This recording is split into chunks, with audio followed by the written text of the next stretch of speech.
నెల్లూరు జిల్లా రెడ్ క్రాస్కి సంబంధించి అనేకమైనటువంటి ప్రాజెక్ట్స్ ఉన్నాయి. అలానే గత 5 సంవత్సరాల నుంచి కూడా రెడ్ క్రాస్ నెల్లూరు జిల్లా భారతదేశంలోనే ఒక మంచి గుర్తింపును సాధించగలిగింది. ప్రధానంగా కోవిడ్ టైంలో కానీ, ఫ్లడ్స్ వచ్చినప్పుడు కానీ, అలానే ఉన్నటువంటి ప్రాజెక్ట్స్ అన్నింటినీ కూడా సర్వీస్ ఓరియంటెడ్గా తీసుకెళ్లడంలో చేసినటువంటి కృషి అందరికీ కూడా తెలుసు. ఈరోజు రెడ్ క్రాస్కి ఒక మంచి క్రేజ్ రావడం, దీనికి అందరికీ కారణం 15 మంది మేనేజింగ్ కమిటీ సభ్యులు కానీ, అలానే కన్వీనర్లు కానీ, కో కన్వీనర్లు కానీ, వీరందరి కృషి వల్ల ఈరోజు ఆంధ్ర రాష్ట్రంలోనే కాకుండా భారతదేశంలోనే నెల్లూరు జిల్లా రెడ్ క్రాస్కి ఒక మంచి పేరు రావడం కూడా జరిగింది.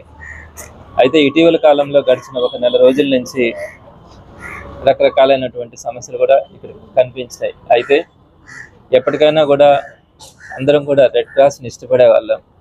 రెడ్ క్రాస్ ద్వారా పేద ప్రజలకి సాయం అందాలి, సామాన్యులకి మంచి జరగాలి అన్న ఆలోచనతో ఉండేవాళ్ళమే.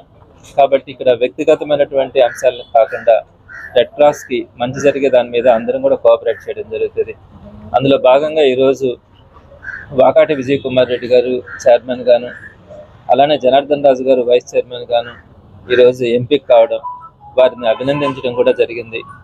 తప్పకుండా వారు రాబోయే ఇంచుమించుగా 1.5 సంవత్సరం పాటు ఈ కమిటీ ఉంటుంది.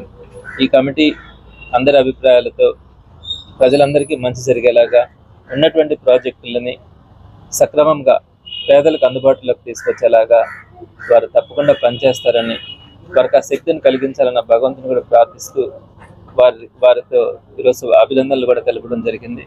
తప్పకుండా మేము రెడ్ క్రాస్లో ఏ రూపంలో ఉన్నా కూడా రెడ్ క్రాస్ యొక్క అభివృద్ధికి కానీ, రెడ్ క్రాస్ చేస్తున్నటువంటి సేవా కార్యక్రమాలను కానీ ఉన్నతమైనటువంటి స్థితిలో ప్రజలకు అందుబాటులోకి తీసుకొచ్చేదానికి తప్పకుండా మా వంతుగా అందరికీ కూడా ఆ సహకారం అందించడం కూడా జరుగుతుంది అని కూడా తెలపడం జరిగింది.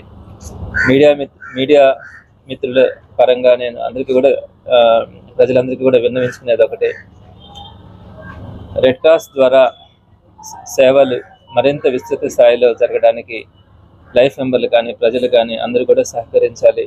రెడ్ క్రాస్ యొక్క ప్రతిష్టను పెంచడంలో మనం అందరం కూడా కలిసి పనిచేస్తామని మీ ద్వారా అందరికీ కూడా తెలియజేస్తున్నాను. యాక్చువల్గా నేను చైర్మన్గా పక్కకు వచ్చేటప్పుడు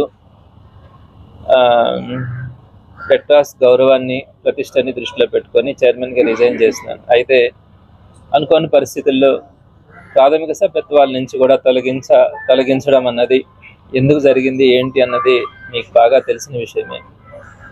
అయితే అది కరెక్ట్ కాదు అన్నది భారతదేశంలో ఉండే రెడ్ క్రాస్ గురించి తెలిసిన వారందరికీ ఉన్నటువంటి అభిప్రాయం. సో దీనివల్ల భవిష్యత్తులో ప్రమాదాలు ఏర్పడతాయన్న ఆలోచనతో మాత్రమే ఆ విషయం మీద కోర్టుకు వెళ్ళడం జరిగింది. గౌరవ కోర్టు, హైకోర్టు దాని మీద సానుకూలంగా కూడా స్పందించడం కూడా జరిగింది. తప్పకుండా ఇది ఏదో దీనివల్ల సాధించాలా అట్లని కాదు, భవిష్యత్తులో రెడ్ క్రాస్కి ఇబ్బందులు కలగకూడదు అన్న ఆలోచనతోనే ఆ నిర్ణయం తీసుకోవడం, గౌరవ హైకోర్టు మంచి నిర్ణయం కూడా ఇవ్వడం జరిగింది. తప్పకుండా దాన్ని ఒక బాధ్యతగానే తీసుకుంటాం. ఈరోజు ఈ ప్రాజెక్ట్స్ అన్నింటినీ కూడా కంప్లీట్ చేయగలగాలి. బ్లడ్ బ్యాంక్ కానీ, తలసేమియా సెంటర్ కానీ, వీటన్నిటిని కూడా కంప్లీట్ చేయగలగాలి. సో ఆ కంప్లీట్ చేసే క్రమంలో మా వంతు సహకారం తప్పకుండా ఉంటుంది అని మాత్రం మీ ద్వారా తెలియజేస్తాను.